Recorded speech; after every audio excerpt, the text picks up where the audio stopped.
Welcome everyone to the first episode of With an Expert. This is a series dedicated to helping you achieve your language-related goals, whether that be improving your grammatical accuracy or even emigrating to another country. Today, though, my guest is Tamara, and together we're going to be talking about pronunciation.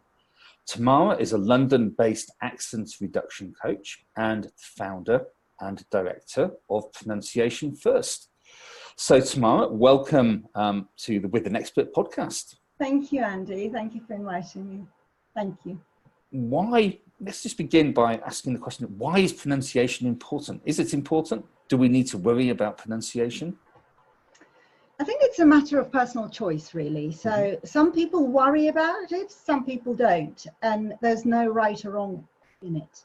So I think mostly whether it's relevant to what you're doing, whether it's important in your life, whether it can change anything in the current state of affairs in your life. For example, if you have some particular goals in, making a new career, and then all of a sudden you realize that you've met what is known as accent ceiling. So that's what a lot of my clients are saying. They're saying we've achieved as much as we could, but now we feel that we need some more. We need to improve. So they come to this problem where they want to work and improve their pronunciation. But as I said, you have to evaluate where you are and whether that, because you have to, before you start working on your pronunciation, you have to realize that it's not an easy thing. So it will require a lot of time, effort, determination, and you will need, I think minimum 6 months to achieve some considerable results. So should not approach you the weekend before. Yeah, so you have to really think in advance, really understand whether you have enough resources, enough time to invest into that, and then start, because otherwise it will be just a waste of. And what kind of clients do you have? What kind of person approaches you for lessons? Yeah, so most of my clients are UK-based professionals. So these are people who have studied in the UK or studied abroad, and they've already worked here. Or some of my clients are they don't work, but they have a life in the UK and they want to socialize better. They want to integrate in the society in a better way because they have children, they want to meet other British parents, and they want to feel more comfortable in this society. So this is why they come to me. And how did you get into this business? You're very passionate about this, I know. How did you actually get into this kind of business? So it's interesting.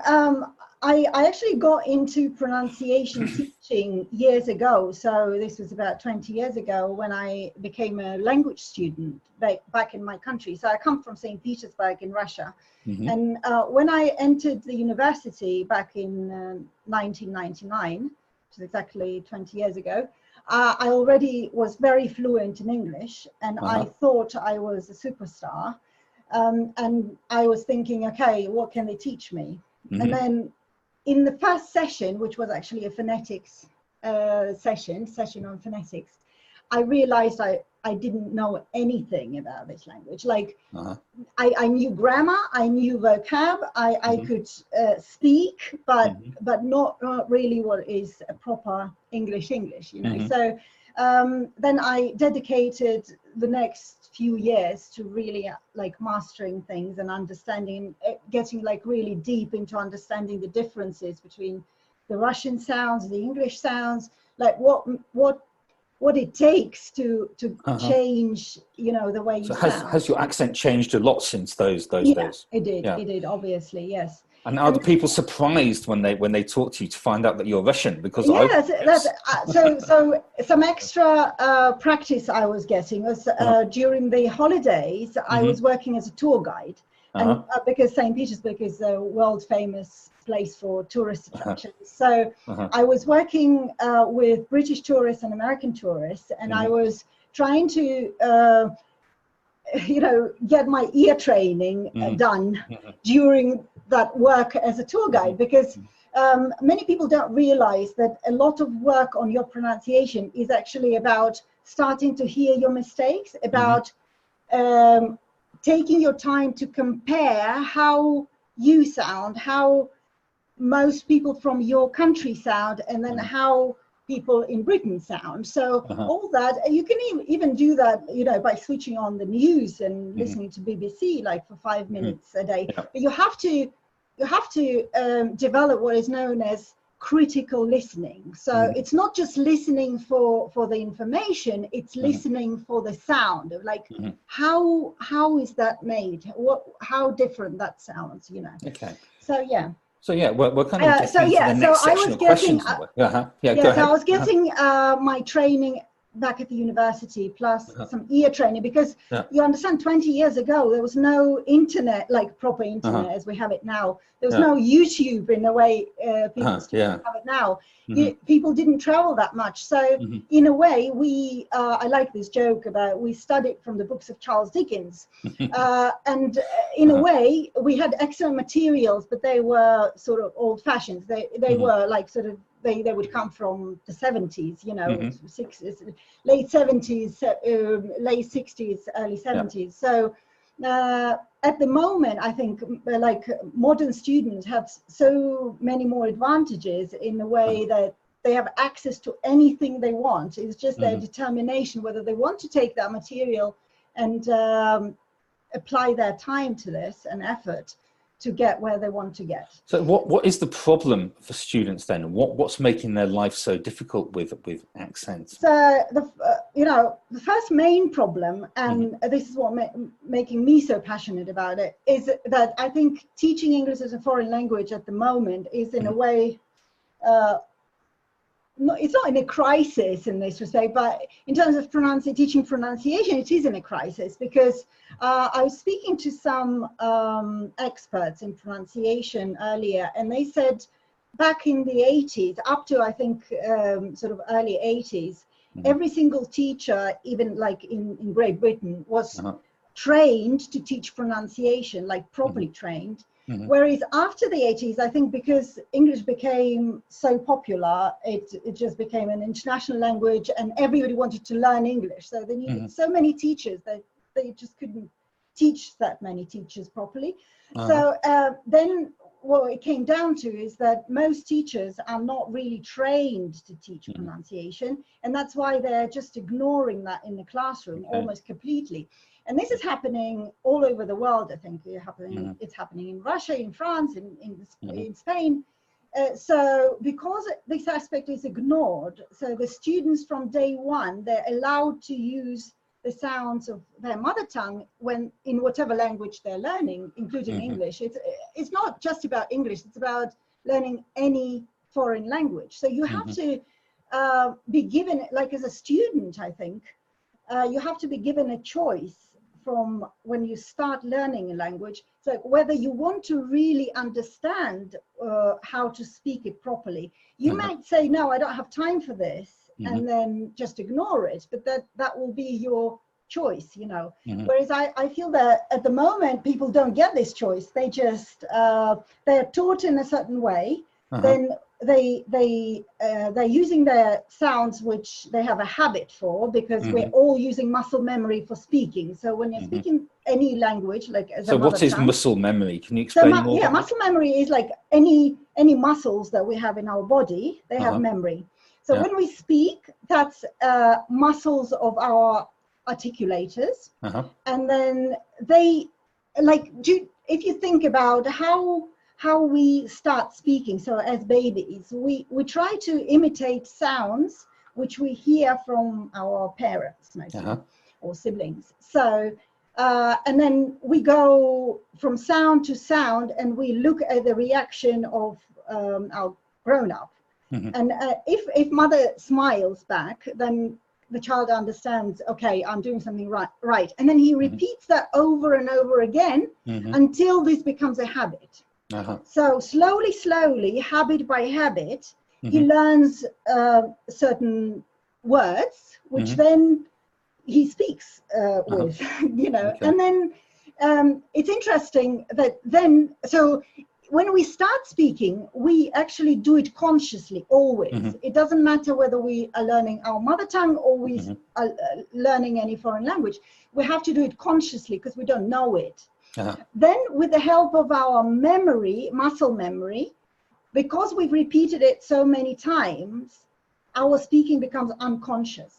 Mhm. And that's where it becomes dangerous. So Mhm. in the case of our mother tongue, our muscle memory is a great friend, because then it helps us save energy in the Mhm. long term, right? So Mhm. once we've Mhm. mastered that, we can speak easily without thinking about it. But then when we're using the same movements, the same articulations for a foreign language where it's not necessarily working in the same way, then our muscle memory becomes our enemy, because we're repeating things, we're getting things wrong, and then after a while, because it has become a habit, Uh-huh. it's very difficult to change it. So So we that's almost need why, yeah. So we- that's why actually working on pronunciation takes such a long 6 time. months at least. 6 Yeah. months at least, because you have to change habits. Yeah. So if you could have a choice, I would recommend starting work on your pronunciation from day one when you want to start learning any foreign language, because then you will not have habits at Okay. that point. So how can people overcome this problem then? Yeah, What do they need to do? What's the so first thing? the What way they need to do? overcome any such problem is to Uh-huh. make your speech conscious again. So basically kind of going back to from where you started years ago. It can be actually, I don't know, 10 years, 20 years. You may have been speaking this language for 20 years, and then all of a sudden you want to change it. So you go back, like in your brain, obviously, and then you try to make it conscious again. So you start from sounds, from little words, from what is known as minimal pairs, for example, like, sheep or ship. That kind of thing, and you do it consciously but correctly this time, many times, so that your brain gets it and it's saying, okay, so next time I need to do it, this is the articulation I'm using. But then obviously it takes time. So if somebody came to you for a lesson, what would a typical lesson involve? Yeah, so a typical lesson would have a specific goal, like teaching goal. So I always start my course. I never actually, by the way, I never give individual lessons as such. Like if somebody came to me and said, I want to have one lesson on accent reduction, I'm not happy to do that, because there's no point in this. The only point is to give people, and like if somebody wanted to understand their mistakes, and that's it. I could listen to them and give them feedback. Whereas where if they wanted to work on their pronunciation with me, one session, even 5 sessions won't do anything. So so in the beginning, before we start any course, we determine what mistakes you have. And then we know what we're working on. So slowly, we just go from one mistake to another mistake, and we dedicated a session or 2 sessions to each problem. And we try to move from, I always, in my exercises, I move from words to sentences and then to text. So we're trying to move from easier to control. And how quickly do you move from words to sentences? Depends on the student. Sometimes I even give everything in one session. Depends on how happy you are to work on your own, and then also depends on how many problems you have with your pronunciation, because some students have just 1 or 2, and then it's very interesting because some clients have very heavy accents, others don't, but then they still have accents, and sometimes they come to me and it's like, we can't figure out what we're doing wrong. And those little things, it's like, catching the fleas. You have to really meticulously go through things, and then that's where they need their ears, because obviously in the session I can spot their mistakes and say, okay, stop here, please, go back, correct yourself. So listening is important as well. Listening is important. And also when you're working on your pronunciation, you're also improving your listening. That's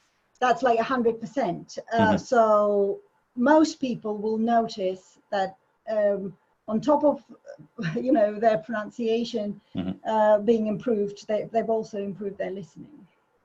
Okay, so yeah, what else can they do? They can take professional lessons. Is there anything they can do in their own time to help themselves? Yeah, sure. So at the moment, as I said, because we've got internet, you can Google. So depending on your mother tongue, say you're Polish. So what you do is you Google the list of most typical mistakes for Polish speakers. And then the Google will give you a list, even with some examples. So you go through this list and you think of, okay, how do I say this? Am I making this mistake? So this is where it becomes a bit tricky. So most people will not be able to determine correctly a list of mistakes they are making out of the list of the like common mistakes for their language speakers of their language. So so here where I would advise ideally to get some professional help, because even if that's for one session where you say, okay, could you help me? And then a person who has gone through this ear training, like professional ear training, they'll be able to help. So when you have a short list of your mistakes, then you basically get any resources. You can go online. I'm sure you were going to ask me later, just because we're talking about it now. So I would recommend this book. I think that's the best resource you can get. It's very up to date. So this book is called English Phonetics and Pronunciation Practice by Paul Carley and some other authors, but look for Paul Carley. Basically, there's an accompanying website here as well. So if you go, it's not obvious, so I'm just going to talk you through this. Okay. So just here, it says accompanying website. It gives you the website address. So you go there. What is the website address? So it's just the www something. So it's the address where all the recordings are stored for this book. Okay. So you have to buy the book. It's not a traditional. It's not a traditional sort of you know, CD-ROM or any of those. So it's very, very user friendly. So you go on the website, and if you want to listen to any recordings and work on your own, you can easily do that once you know, because obviously it's a big book, so there's a lot of information inside. So I think it's easier if you already know your mistakes, so you don't have to go from page 1 to page 150, but you just go to certain chapters which tackle, you know, your particular issue, so that will make it much easier. And then you go on that website and you choose the recordings with pauses, which is called self-study mode. I think self-study. So you go for self-study, and then you just study. Okay. Another thing you can use to help you would be your iPhone or any phone, any smartphone you've got. So you can record your voice and then listen to it. Then you can also compare how you sound to how the person in the recording sounds. So in this way, you can do this ear training I was talking about earlier. So do you think it's possible to improve your accent by yourself? Obviously, anything is possible. I'm a great believer that, like, if you've got certain determination and and you study a lot of materials and you dedicate all your free time to this, yes, it's possible. But obviously, it's going to be easier if you get some professional help, because then you'll have some accountability, which always helps in modern life, I think, because when we're not accountable to anyone, we just leave it for tomorrow and then the day after tomorrow.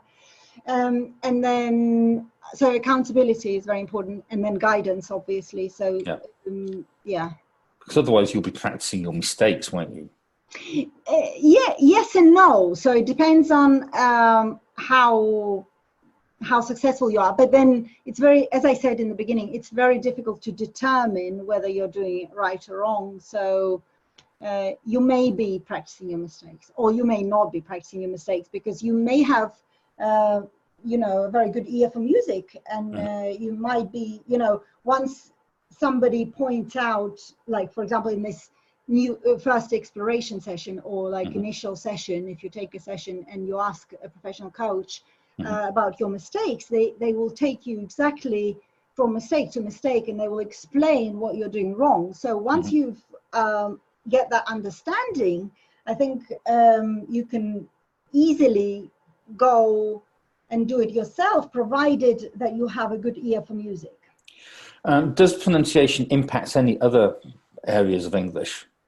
Yeah, so as I said before, obviously it's strongly linked to listening. And then,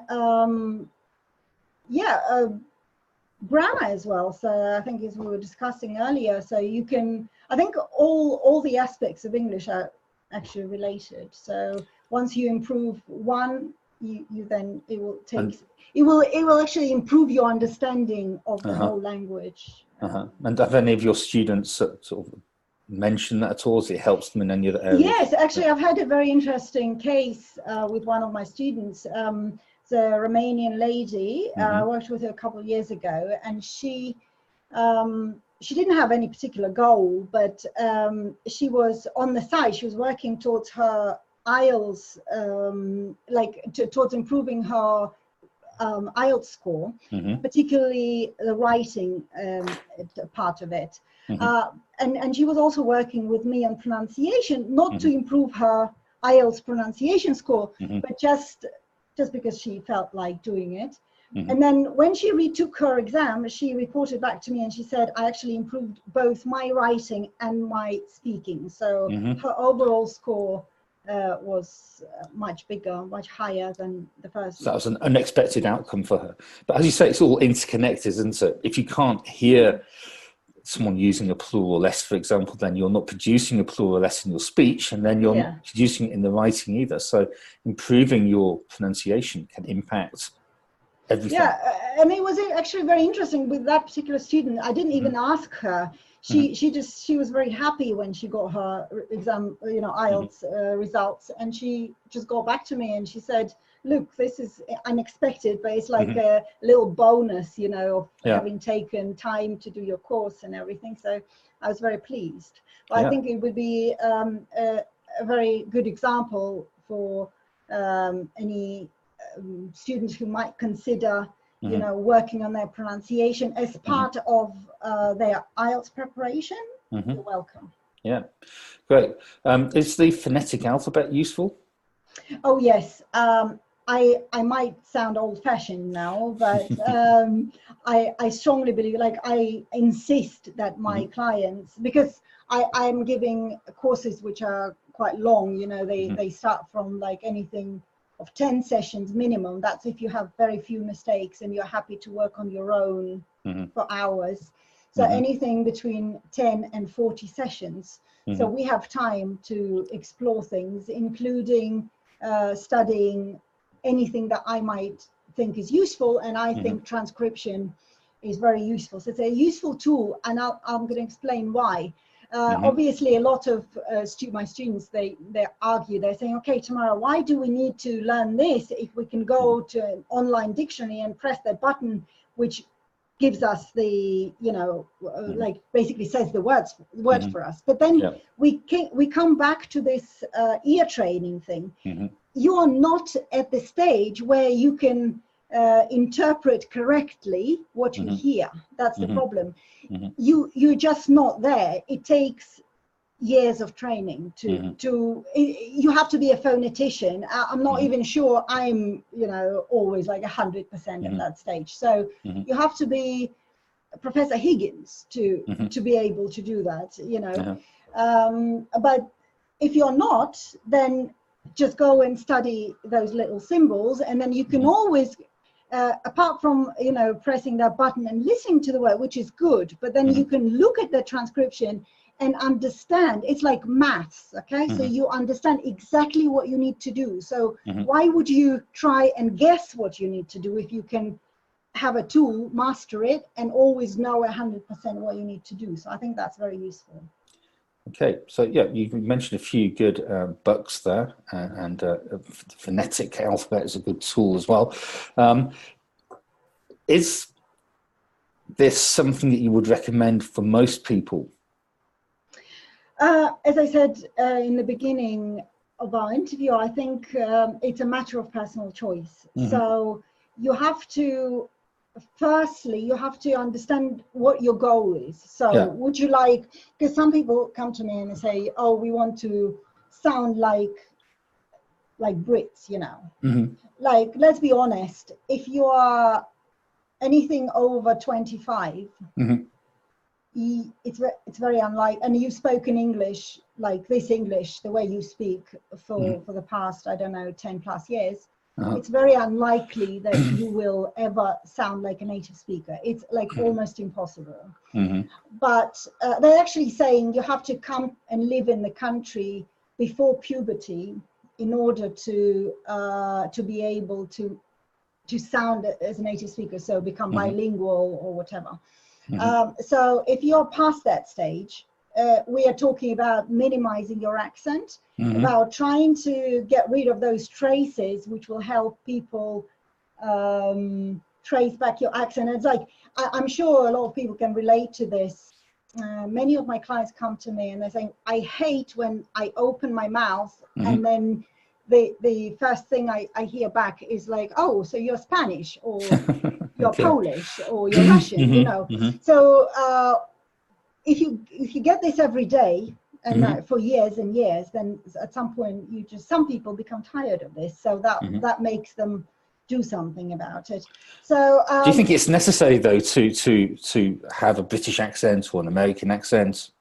I think it gives you, if you want to produce an impression of a highly educated person, which my perception of professionals in this country or in any other country across Europe or Asia, people nowadays want to produce impressions. And we all know when you come to this job interview, there's only this, like, I don't know, first few seconds when you can produce this first impression. Do you want to spoil it?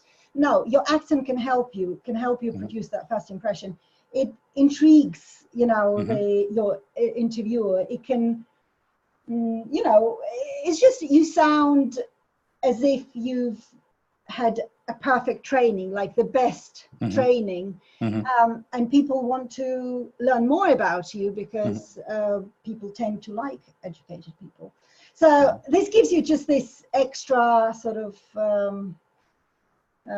bonus, I don't know, benefit, what you call it.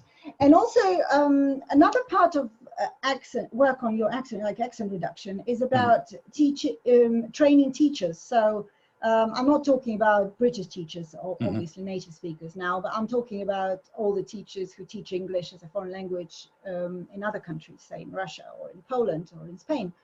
So I strongly personally feel that teachers need to have compulsory training on this, so that when they are being asked questions in the classroom about pronunciation, they would be able to professionally, you know, comment. And how can learners find those teachers? What are the questions they should be asking teachers to make sure they're qualified in this area?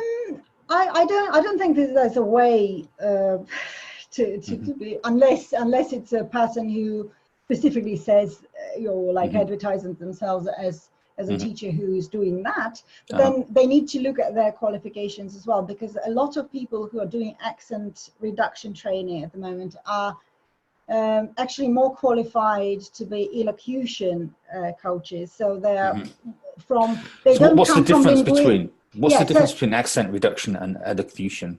So if you're a foreigner and you're looking to reduce your foreign accent, then you need to specifically look for accent reduction coaches.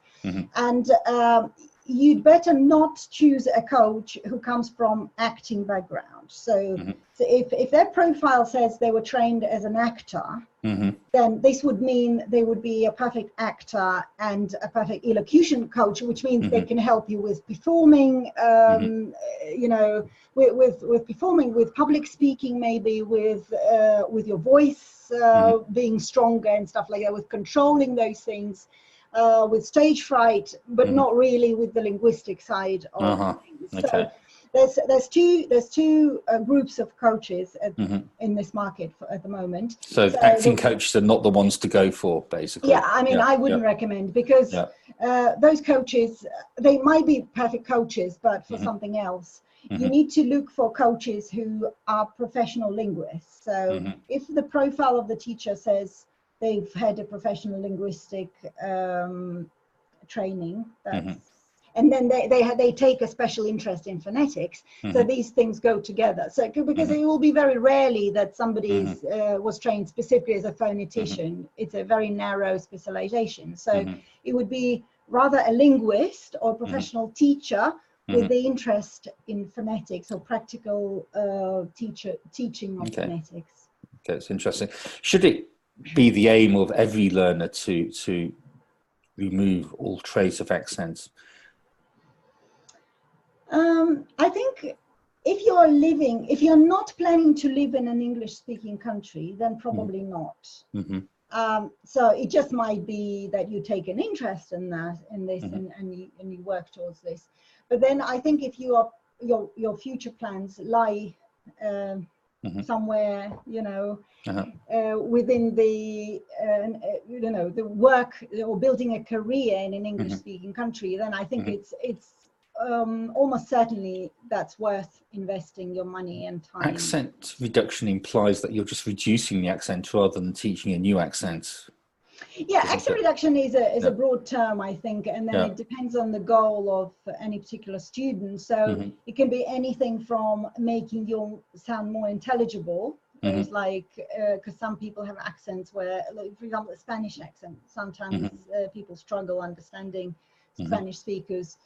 Or it can be, just something taking you to the point where people just can't trace your accent. So, for example, I'm not boasting now, but I can tell that people can never. They're very surprised when I'm saying I come from Russia, because Russian accent is very strong. So basically, but I worked consciously towards getting rid of those things, and it pays the benefits. So I'm very happy with the results.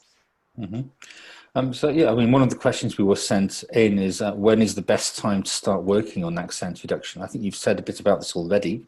So at least 6 months in advance. Yes, and also I would, if you had a choice of, like, for example, you're thinking of learning a new language, maybe English or any other language, or maybe, I don't know, your younger sibling is going to study language, and then if you could advise them to start working, like being aware of pronunciation issues from day one, that would make that journey more enjoyable and more beneficial in the end. So it will make it much easier, because you will acquire proper habits, like speaking habits for a new language from day one, rather than relearning them years later. Another question we've been sent is, are there any movies you can recommend for helping with pronunciation? Yes, so obviously the classical movie, which is called My Fair Lady, everyone knows it. Who doesn't? Oh, maybe younger students wouldn't know it, because sometimes I mention it, and people who are my age or older, they all smile. Younger students would not necessarily know that, but I would recommend this movie to everyone, because it just, if you watch it, you will understand what it takes, like what kind of process it is when you're working on your pronunciation. Although Eliza Doolittle was actually, she was a native speaker of English, but she was trying to do what is known as dialect training. So she was trying to change one dialect to another dialect. But essentially it's the same thing. It was her habit to speak this way. So, for example, to drop an H in the beginning of the word, and then Professor Higgins was trying to teach her not to drop an H. So some French speakers do that, for example. They drop an H where it's not necessary, or they drop an H where you need an H, and then they add an H where you don't need an H. So basically, you can, I think anyone can relate to what they see in that movie, and that's very, very good. Okay, great. Are there any YouTube videos that you can recommend? Yeah, so the author of this book, Paul Carley, he has a YouTube channel where he not only posts some recordings of the exercises, but he has taken time to transcribe a lot of his exercises. So for those who want to master transcription, or for teachers as well who want to understand pronunciation better, you can go and subscribe to his channel, Paul Carley, and then you can get access to all those resources. Great, excellent. So yeah, I'm really sorry, but I think we've almost run out of time. Yeah. But yeah, I mean, thank you for joining me to discuss pronunciation and accent reduction. I think it's going to be very useful for a lot of people, especially knowing that they have to really plan ahead. Thank you, Andy. Yeah. I just wanted to mention that I'm offering a free initial consultation to any prospective students. Yeah, I mean, so that's one of my questions. How can they contact you? So they can contact me via Facebook page. So that's Pronunciation First, or I've got a website, pronunciationfirst.com. And there's all the contact details there. I want to make a point that my free initial consultation will be very beneficial for anyone, because I'm giving you personalized feedback on your mistakes, and you're not really obliged to taking my course following the consultation. It's just a very useful and free opportunity to explore your mistakes and see if you want to work with this in the future or not. And how long does that consultation take? So a consultation takes a minimum of 30 minutes, but it's normally anything between 30 minutes and 1 hour. Okay, and that's so it's quite in depth. Yeah, that's online, and that's very personalized, as I said. So you'll understand exactly what you're doing wrong and how you can work on this. And in order to get that, they go to your website, pronunciationfirst.com. Yeah, you go through to, or you can write me on Facebook, write me a message, we can schedule that. Great, yeah. And is there anything else you would like to recommend before we finish? No, obviously I'm very enthusiastic about accent reduction, about pronunciation, but I just wanted to say, I don't want to discourage anyone. Obviously I want to encourage everyone to take this, but I want you to understand that that's a long process. It takes time. You need to understand that before you actually start doing something about it. So get committed, and then you can achieve whatever you want. So thank you very much, and thank you for watching, everybody. Until next time, I recommend you visit Tamara's website, that you start using some of the tools she has recommended. Maybe you purchase the book she's recommended too, and maybe even reach out to Tamara to get that free 30 to 60 minute session, which will be very, very useful and will help you then to map out some lessons with her that will help you to make some real progress. So thank you for joining us, Tamara. Thank you, Andy. Thank you. Take care. Bye-bye.